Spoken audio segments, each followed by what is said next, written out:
In the previous modules, we've seen that in some cases we wish to reduce friction, which is basically because we want to so whenever friction is harmful for us, we generally want to reduce friction. So the ways we had seen to reduce friction were lubrication and making the surfaces smooth. But in this video we'll look at one more way of reducing friction that is very useful in our day-to-day lives. So we'll just have a look at that. So the methods that we learned in the previous video of reducing and increasing friction, they were permanent methods. What do we mean by permanent methods? I mean that if you make some surface rough, it will remain rough and the friction will remain high.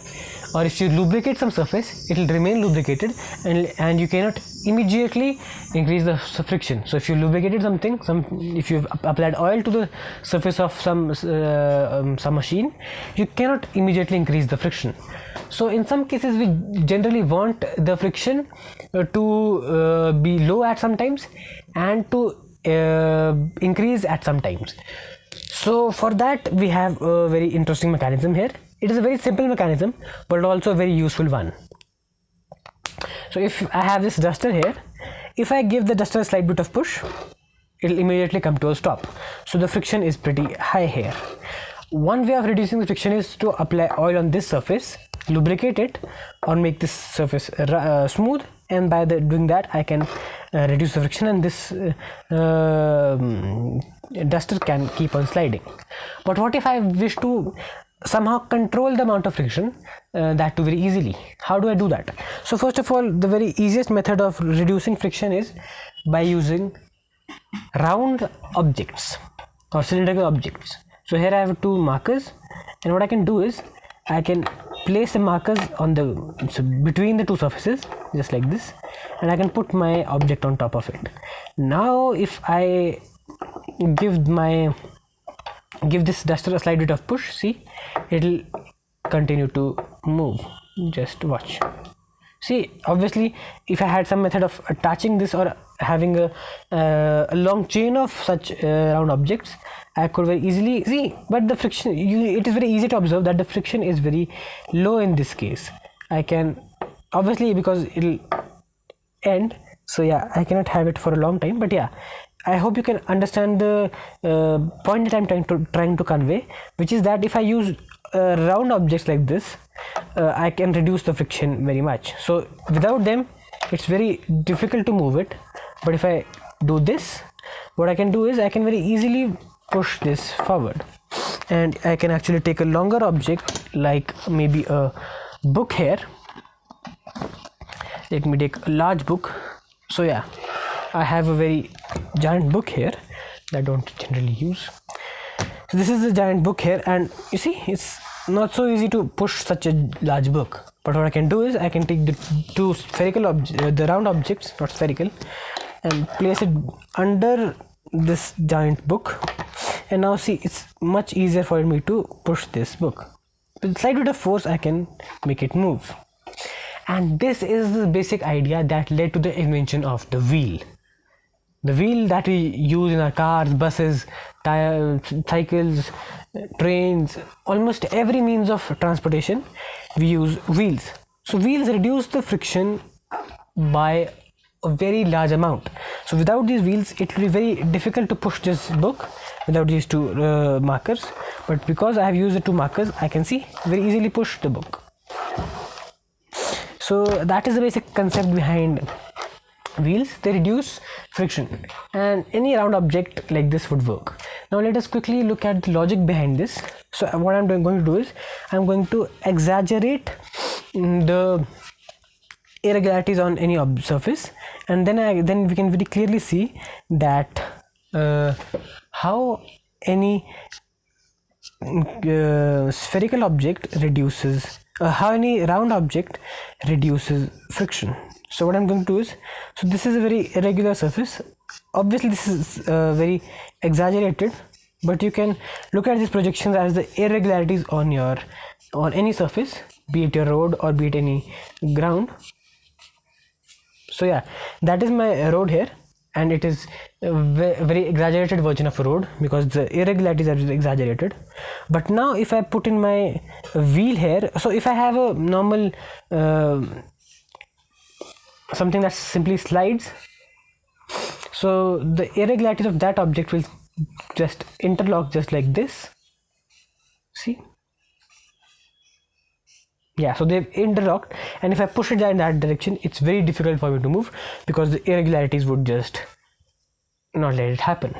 But if I take a round object, so I'll just remove this. Now if I take a round object, maybe like a tire or something, watch what happens. So it is obviously interlocked to start off with, but see, because it's round, I'll just quickly draw the rest of the wheel. So let me just draw first a circle and the projections. So obviously the irregularities still remain, but because this is round, now watch what happens. So I'll just quickly make an animation for it and just observe what is happening at this point, at the point of contact. Are we actually breaking the irregularities, or what is actually happening? Just observe. Just watch this. So in this very small animation, I hope you can observe that when the wheel moves forward, it is not actually having to break this irregularity, but it simply moves out of it, and the second irregularity then moves into this groove here, and then this would just fit into this, and this would fit into this, and it'll just move. So there is no sliding actually happening if you observe. So if you can imagine this, there is no part that is sliding actually here.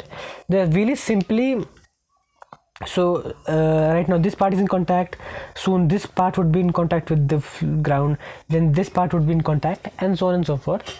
But the basic idea is that here nothing is sliding, and using a wheel we can overcome friction very easily, and we can also quickly control friction. How? If I stop rotating this wheel by, let's say, using brakes, I just hold this wheel in this position by not letting it rotate. This would now, instead of rotating this way, if I stop it, it would begin sliding in that direction, and once it starts sliding, friction can stop the wheel, because then the rotation turns into sliding. So I think it is easier for you to see this practically. So I'll show you this practically, and then we can very easily see how wheels can actually control friction. So here I am with the wheel of my cycle, and here I can very clearly demonstrate to you how we by using wheels can control friction. So here we can very clearly see that the tire of the wheel of my cycle is rolling on the ground, and obviously there is some friction because the wheel and the floor are in contact. So there is some friction, but it is very low right now. And because the tire can roll on the ground, we call such friction rolling friction. So rolling friction is generally very low because of the reason I just showed you in the previous part of this video. And now